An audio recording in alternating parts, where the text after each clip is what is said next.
zelf workshops, maar los van dat ik workshops geef, ben ik zelf ook schrijver. Ik schrijf mijn eigen songs en taal, creatief bezig zijn is zeker wel heel belangrijk voor mij. Wat wie er eerst? De taal en daarna de muziek, of begon het toch met de muziek en de hip-hop? Ik denk het gevoel voor ritme.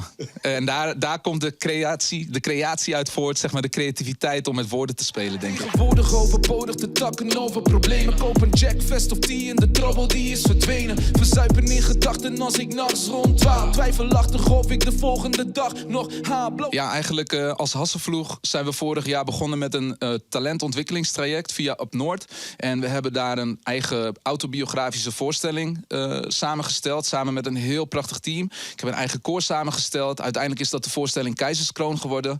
En het is een voorstelling die zich eigenlijk afspeelt in de jeugd, jongvolwassenen en volwassen fase. En over leven, dood en wedergeboorte gaat.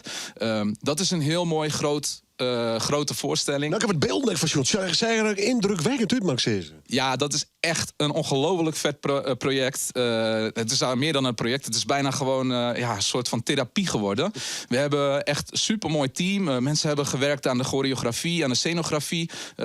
Misschien, sommigen kennen haar misschien wel, Claudie Jongstra. Dus kunstenares, die heeft onze kleding helpen verzorgen. Wow, dat is wel even wereldtop, hè? Ja, dat is ongelooflijk. Echt, het is super fijne samenwerking. Ja. Dus ja, Keizerskroon. En daarnaast ben ik zelf als Hasselvloeg zijnde samen met mijn producer Exmoor ook eigenlijk aan het releasen geweest. Eind vorig jaar hebben we onze Vede-EP uitgebracht. En eigenlijk op kerstavond, om een beetje te verbroederen, hebben we op de 24e nog Project 24 uitgebracht.